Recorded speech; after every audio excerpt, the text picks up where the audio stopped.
Oke, assalamualaikum warahmatullahi wabarakatuh. Berjumpa lagi dengan saya. Gimana kabarnya teman-teman? Semoga teman-teman semakin sehat ya.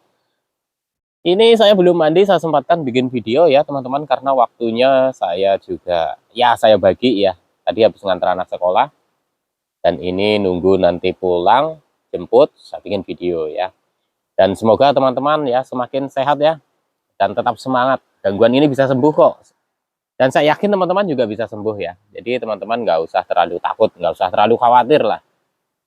Gangguan asam lambung yang disertai dengan kecemasan ini, pulihnya ini berproses ya teman-teman ya. Saya pun kalau saya videoin dari awal terkena gangguan asam lambung ya, itu juga butuh waktu yang lama ya. Jadi untuk teman-teman yang sekarang mengalami banyak sensasi dan nggak sembuh-sembuh ya, dan teman-teman itu merasa kenapa sih orang lain itu bisa sembuh, saya nggak bisa sembuh gitu ya.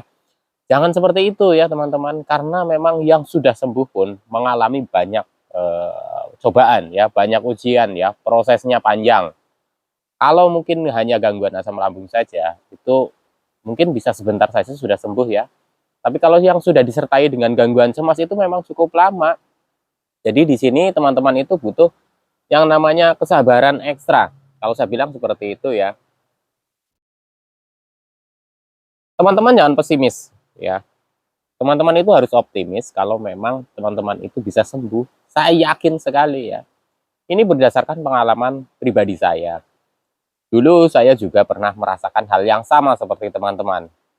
Setiap hari itu muncul sensasi, setiap hari itu nggak nyaman. Bahkan ketika kita merasa sudah enak ya, saya itu dulu merasa udah enakan. Wah, ini sudah seneng nih. Wah, ini membaik, ini enak ini. Wah, pasti ini sebentar lagi sembuh. Dan saya ya di luar dugaan ya teman-teman ya.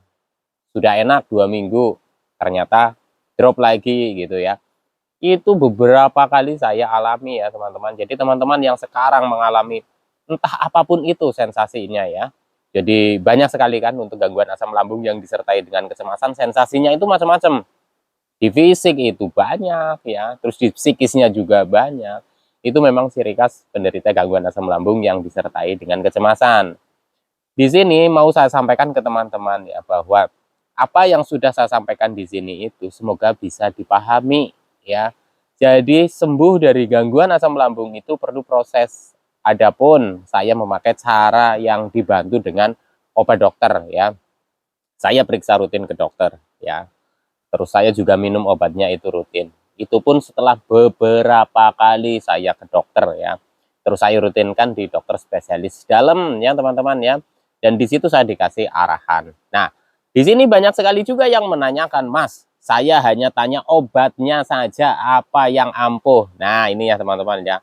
Sepengalaman saya, obat yang ampuh untuk penderita gangguan asam lambung yang disertai dengan kecemasan ya. Dulu saya cari-cari itu ya juga nggak ketemu ya teman-teman.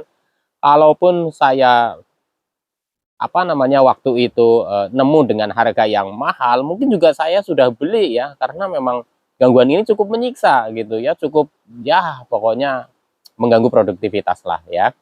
Tapi tenang aja teman-teman ya, banyak sekali cara bisa sembuh atau lepas dari gangguan ini ya. Jangan hanya mengandalkan obat saja. Walaupun saya sembuh juga dibantu dengan obat. Tapi bukan berarti ya hanya obat saja. Penting juga dari diri kita ya. Kenapa saya bilang seperti itu?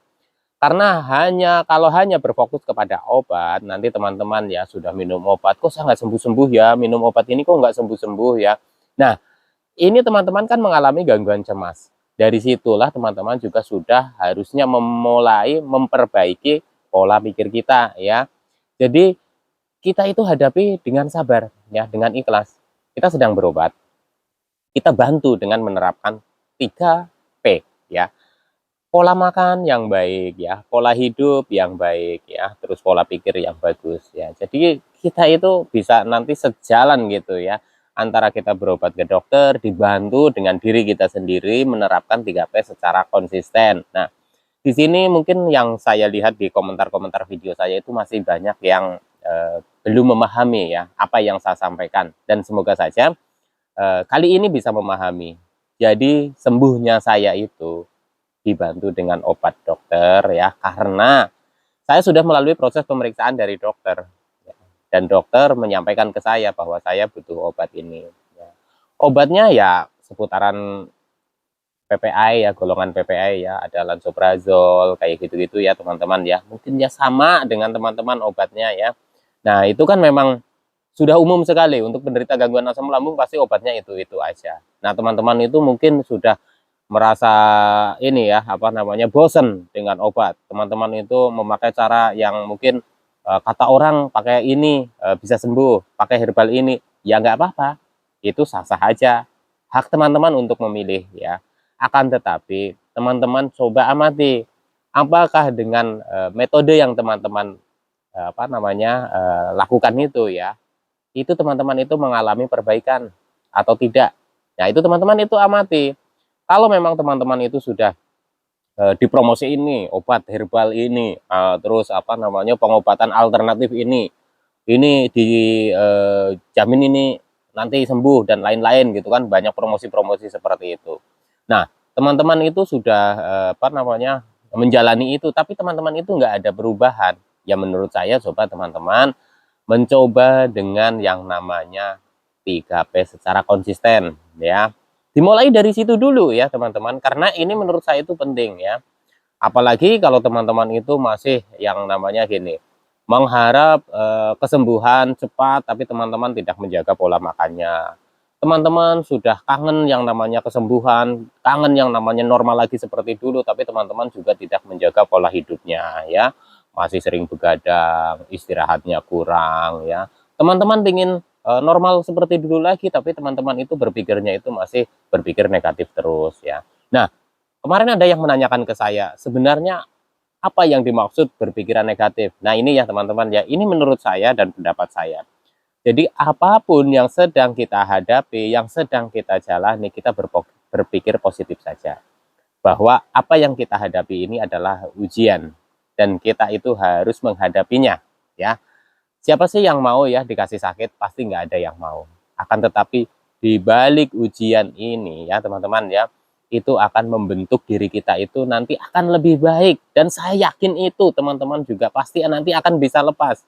Setelah nanti teman-teman bisa lepas dari gangguan ini, teman-teman bisa introspeksi diri ya. Ternyata benar. Setelah saya mengalami ujian ini, teman-teman pasti akan banyak perubahan yang positif ya. Jadi kita selalu berpikirnya positif.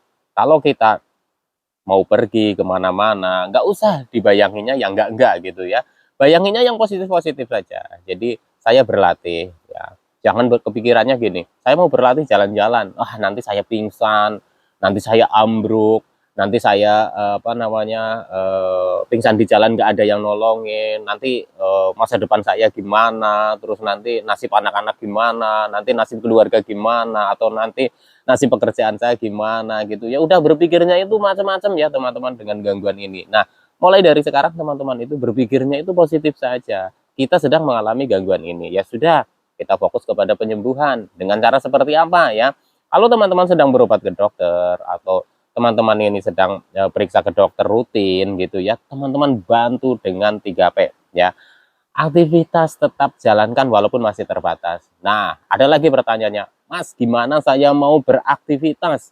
Sedangkan saya itu juga susah jalannya. Saya itu mau jalan baru 5 meter aja sudah ngos-ngosan, nggak karu-karuan. Sama, saya dulu juga seperti itu ya teman-teman ya. Sama seperti teman-teman ya. Orang menyarankan saya untuk jalan-jalan. Saya itu sebenarnya jengkel waktu itu ya. Gimana saya mau jalan? Gimana saya mau aktivitas? Orang di bawah berdiri aja udah rasanya kayak mau pingsan. Badan itu goyang, badan itu oleng. Sama, saya juga mengalami hal yang sama seperti teman-teman ya. Akan tetapi setelah saya pikir-pikir lagi, kapan saya akan sembuh kalau saya terus baringan terus, rebahan terus. Karena saya takut kalau berdiri nanti takutnya ambruk, kalau berjalan nanti ngos-ngosan, nanti kalau sampai kehabisan oksigen gimana. Selalunya berpikir seperti itu terus ya teman-teman ya. Nah, sampai saya itu mulai konsisten. Oke lah, kalau memang saya bisanya hanya jalan 2 langkah atau 3 langkah, tetap saya coba setiap hari ya teman-teman ya. Sampai saya bawa tongkat ya.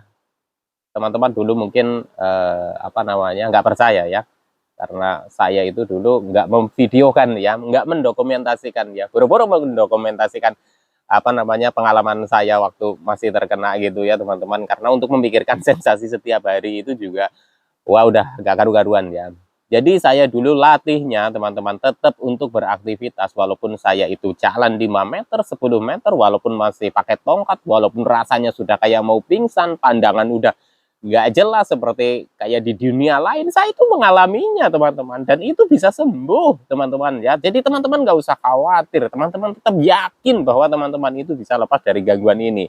Kenapa? Ya, kenapa teman-teman harus yakin? Karena saya sendiri pun yang pernah mengalami ini, dulu pernah berpikiran seperti teman-teman ya, kapan ini saya sembuhnya?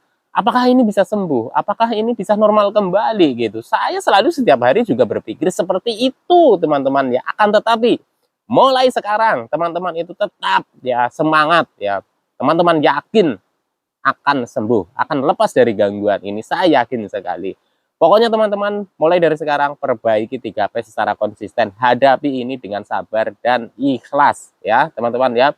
Berapa lama waktunya untuk sembuh ya, teman-teman, masing-masing orang itu berbeda ya. Jadi jangan jadi patokan satu dengan yang lainnya. Mungkin yang satu tingkat gangguan asam lambungnya ya mungkin belum terlalu parah ya, atau mungkin di fase yang sedang, atau mungkin yang baru terkena gitu ya. Itu juga berbeda ya teman-teman. Tapi intinya di sini adalah ketika kita sudah menjalankan pola hidup sehatnya ya, 3P itu secara konsisten ya, teman-teman itu hadapi saja, aktivitas tetap jalankan walaupun terbatas, terus seperti itu. Pokoknya hadapi dengan sabar. Insya Allah nanti teman-teman itu juga akan merasakan yang namanya kesembuhan ya. Pokoknya teman-teman gak usah khawatir lah. Saya yakin sekali teman-teman akan sembuh. Mau yang 1 tahun, 2 tahun, 3 tahun, 4 tahun. Teman saya itu sampai berapa tahun, itu lama sekali. Ada 10 tahun lebih juga bisa sembuh teman-teman ya. Sampai menyadari bahwa gangguan ini sebenarnya tidak berbahaya. Ini mengganggu pikiran kita. Pikiran kita mengarahkan kita itu selalu ke hal-hal yang sifatnya bahaya. Nah, itu seperti itu. Dan teman-teman mulai sekarang itu harus sadari itu, bahwa ketika kita mau beraktivitas, kita sudah berpikiran yang macam-macam, itu hanya dari pikiran kita saja. Pikiran kita yang menakut-nakuti diri kita untuk beraktivitas. Kalau kita selalu takut dan takut, itu kita tidak akan sembuh-sembuh. Jadi mulai sekarang ketika teman-teman itu mau beraktivitas, mau belajar, berjalan, mau belajar apapun itu, tapi teman-teman itu sudah kepikiran ya, mulai sekarang teman-teman yakinkan kepada diri kita bahwa pikiran-pikiran seperti itu hanya mengelabui aja ya. Kita sedang dikelabui oleh pikiran negatif ya teman-teman ya. Jadi teman-teman itu harus bisa lepas dari itu. Nanti kalau teman-teman sudah bisa lepas dari itu, mental teman-teman itu tumbuh, sedikit demi sedikit akan mengalami perbaikan gitu ya teman-teman ya. Jadi semoga saja apa yang saya sampaikan ini bisa dipahami oleh teman-teman, dan semoga saja bisa membantu teman-teman untuk lebih semangat lagi dalam menghadapi gangguan ini hingga membaik dan sembuh. Oke teman-teman ya, dilanjut lagi nanti dengan pertanyaan dari teman-teman yang ada di kolom komentar video saya. Oke, sekian dulu. Tetap semangat, salam sehat jasmani dan rohani. Wassalamualaikum warahmatullahi wabarakatuh.